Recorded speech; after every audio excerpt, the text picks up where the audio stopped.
So what we want to do now is try and identify the different zeros for these three equations. And so we'll start off with the equations here on the left-hand side, and that's written for us in standard form.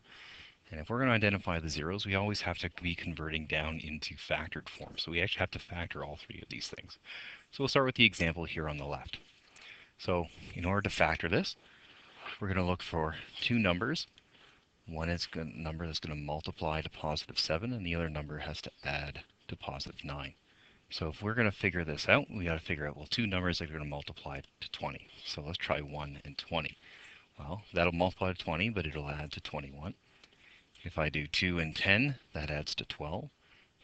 20 divided by 3 is not an even number. 4 and 5, if I multiply those, it gets me 20, and when I add them, it's going to give me 9. So 4 and 5 are the two factors that I'm looking for. So I'm going to write this out in factored form as x plus 4 and x plus 5. So based on that, I want to figure out my zeros.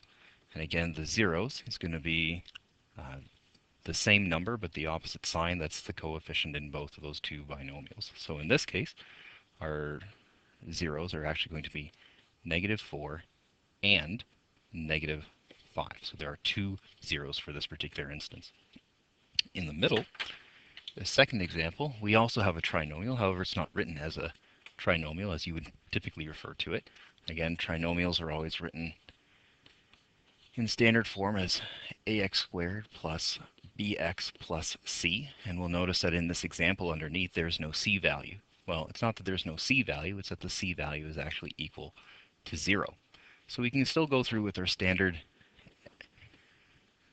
MA chart. So we're looking for two numbers that multiply to 0 and that add to positive 11. Well, if you have two numbers and they add or multiply to 0, then one of those numbers must be 0.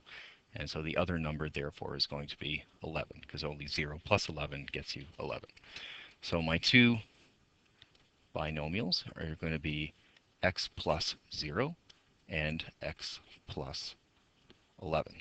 So now I can determine what my zeros are going to be for this particular equation. And so my zeros are actually going to be 0 and -11. The third example that we have here is also a trinomial, but not written as such.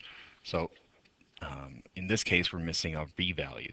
So if we rewrite this as a trinomial, we get -3x squared plus 0x plus 300. So because this the a value here is not positive 1, we have to factor it out. So we're going to divide everything by the a value, which in this case is -3. So I'm going to divide all three terms by -3. And I'm going to bring that -3 down because we don't lose it.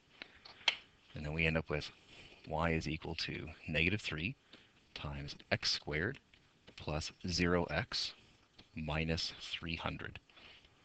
So again, because our b value is 0, we're going to take the square root of our c value, and the square root of our c value actually ends up being our two zeros. So our square root is -10 and +10.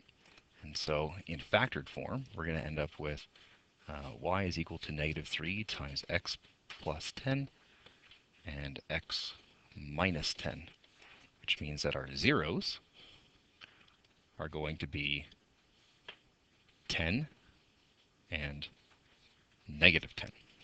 Okay?